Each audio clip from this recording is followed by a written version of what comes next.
Hello friends, Velu சமையலில் இன்றைக்கி ராகி புட்டு நம்ம செய்ய போகிறோம். எப்படி செய்யுதுன்னு பார்ப்போம்.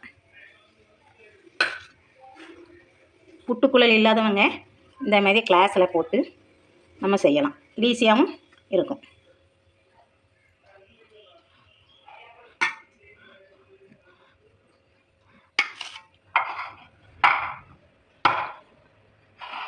இதே மாதிரி நம்ம எல்லா புட்டும் ரெடி பண்ணணும்.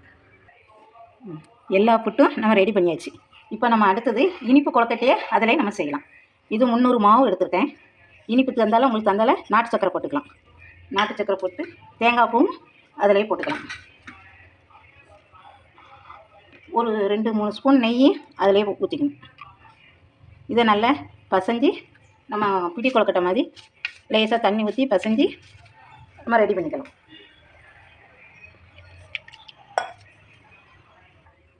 நல்லா மாவை பசைஞ்சாச்சு. இதே மாதிரி கொழுக்கட்டையை நம்ம இப்படி பிடிச்சி வச்சிட வேண்டியதான். ராகி மாவு கொழுக்கட்டை பிள்ளைலாம் நல்லா விரும்பி சாப்பிடும்.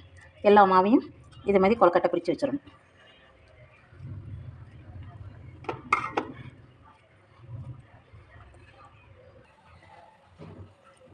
நம்ம எல்லாம் ரெடி பண்ணியாச்சு.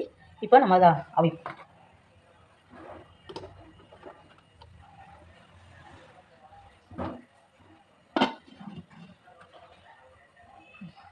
அவிஞ்ச பிறகு நம்ம பார்ப்போம். நம்ம புட்டும் கொழுக்கட்டையும் அவிஞ்சிச்சு. நல்லா கொழுக்கட்டை நல்லா இதாகிடுச்சு. புட்டு ரெடி. ரொம்ப ஈஸியாக நம்ம அவிச்சிடலாம். குழலை வச்சு எடுத்து வச்சு இதெல்லாம் பண்ண வேண்டாம்.